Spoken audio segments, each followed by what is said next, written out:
Tay? Tulong! Tulong si Cardo! Pancha! Tay! Cardo! Halika, dalhin natin siya sa ospital, Cardo! Cardo! Tay! Cardo! Kailangan mo. Tay! Tay?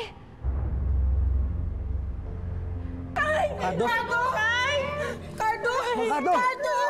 Nana Celia, ano nangyari kay Cardo? Si Fina. Kitang-kita ko, tinulak niya si Cardo. Tapos nagmadaling umalis. Sinubukan ko ang pigilan pero ayaw papigil eh. Cardo?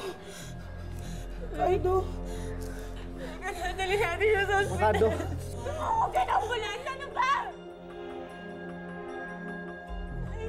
Nay, susunod kami sa ospital na ha? Nay!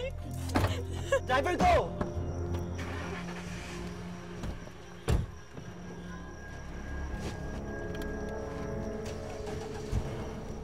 Tay, ano ba nangyari sa'yo?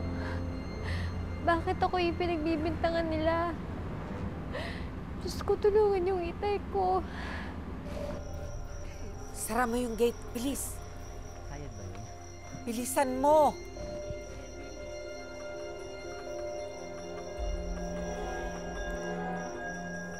Ay, Diyos ko, sumakarto. Pansyan, Nana Celia, isara mo lahat ng pintuan at lahat ng bintana dito sa buong bahay. bakit po? May hahanapin tayo, tutulungan mo ako.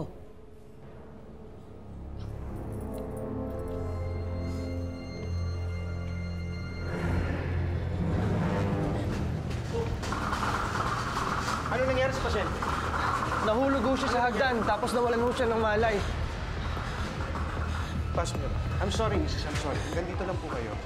Dok, huwag niyo pababayaan ang asawa ko, please. Mrs. Konting kalma, okay? Kami na pong bahala sa mister niyo. We'll tell you what we find, okay? I have to attend to him. I have to go, okay? Excuse me.